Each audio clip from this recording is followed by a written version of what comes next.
What's good, people? Welcome on another episode. How are you guys doing? I hope you all are doing well. In today's video, we are going to be watching this lady's video together. But before we go into this video, I really want to ask a question of a point that I saw someone brought up in the comment section of this lady's video. And the question was, do you think there should be a program for white women, especially to get to know more about black people? They want to have kids with a black man. This lady is sharing a story on what it feels like to have a white woman who is uneducated on what it would be like having mixed or black children specifically. This video is a very interesting one, a bit kind of sad because this is someone sharing their story and their experience. So without wasting much time, I just want us to get right into it. What's it like having a white mother who was uneducated on what it would be like having black children before she had them, you say? It looks like racial gaslighting, such as what happened yesterday. My anxiety and depression has been at an all-time high with recent world events. My white mother told me that the only reason that I'm upset is because I spend too much time on social media. That I would be a lot happier if I just lived my life. She told me, you know what, I'm not going to be a part of the resistance. I'm going to live my fucking life. That's what you need to start doing. You would be a better mother if you did that. Mind you, I am a black woman with a black son. So no, I don't have the privilege to be able to just turn my head the other way when shit is going down the drain. My mother full on triggered a fight or flight response in me that was triggered as a response to the racial gaslighting, the emotional and verbal abuse that I have experienced my entire life.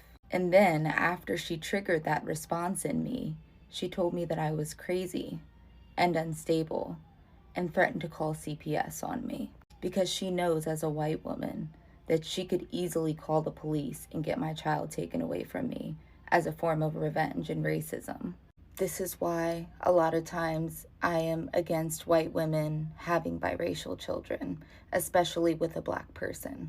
I made the mistake of going to my mother for comfort when I told her that I was feeling helpless and that my anxiety was at an all-time high and that I was suffering and felt isolated because when I go to my mother, instead of her being a place for comfort for me and inviting me over as a good mother would do, she just says, you're fine. Or she rolls her eyes. I felt so attacked yesterday.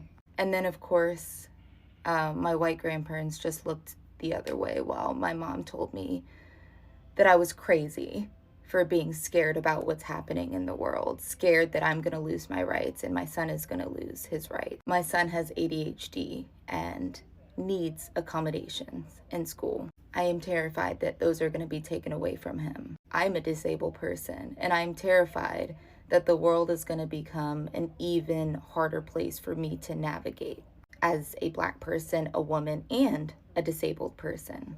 My mother will likely not have to experience the fear that I have.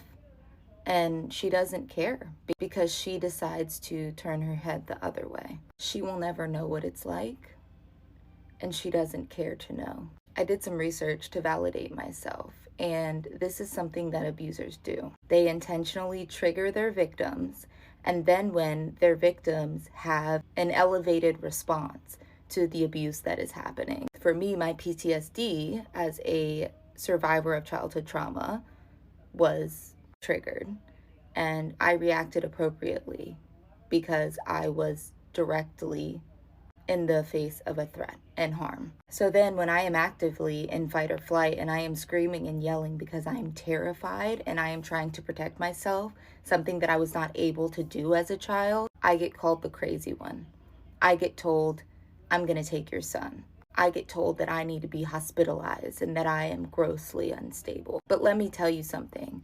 That is what abusers do. You are not crazy. You are valid to be scared. If you are terrified right now, your nervous system is doing the right thing and responding appropriately. For all of my other biracial black women out there who understand what this is like, to have a white mother with biases who can so easily turn their head the other way when other people's rights are being taken away. I'm so sorry that you also have to deal with this. Just know that we are in this together, and you have a right to be scared and angry and pissed off. To my other people with abusive mothers out there, or abusive parents in general, your reaction to abuse is not abuse. The gaslighting that happens in order to perpetuate the abuse and try to make it seem like you're the problem and not the victim, that is not your fault. Find someone who you trust that can validate you and who knows about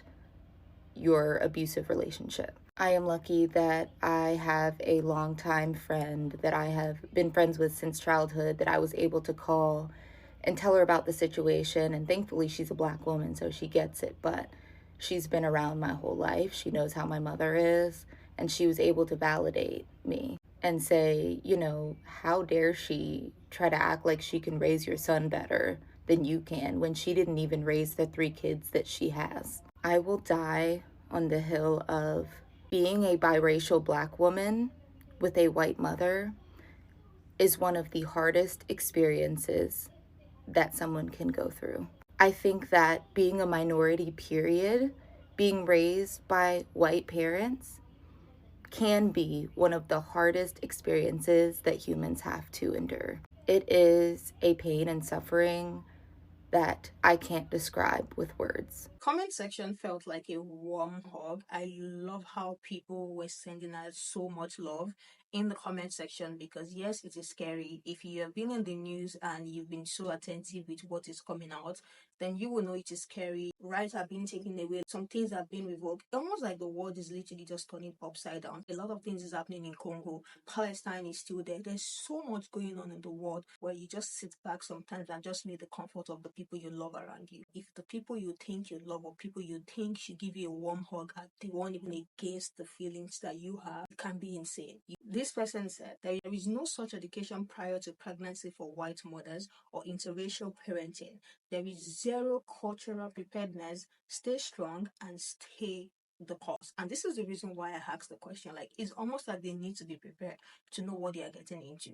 But I think so many of them, or so many people who have shared their experience, made us understand the fact that some of them just love the idea of laying with a colored person. Another person said, all your feelings are 100% valid. Do not share too much info with your mom. Find an older Black woman that you can trust to guide you in times of need. Older Black women are keepers of knowledge. Imagine your own mother threatening that they are going to take your child away from you because you feel scared about the things that are going on and the fact that you might lose your rights, your child might lose his rights as well, and then your mother dismissed you and even threatened you that they're going to take away your child because they know the power in their whiteness. Another person said, sis, sometimes space and boundaries are needed even with mother-daughter relationship. Your feelings are very valid and I'm very sorry that you're experiencing this lot of pain and on top of anxiety. The last one I have here said, I relate to this so much and had to go no contact with my family. I'm so sorry you're getting through this and we're definitely in this together. In the comment section, there were so many people as you're talking about how this is their own experience as well. I think this is the reason why Dr. Umar as well does not support, coming together, especially with palm colored people, because it has caused more harm than good. We are so attentive to the stories that have been coming out from biracial people, especially the part where the mother is palm colored. Like the story is always different. I think someone even started a debate online on TikTok like last year saying biracial kid with a palm colored mother and a palm colored father is actually a different experience. It's not the same. Let me hear what you guys think about this lady's video. I will catch you guys in the next one.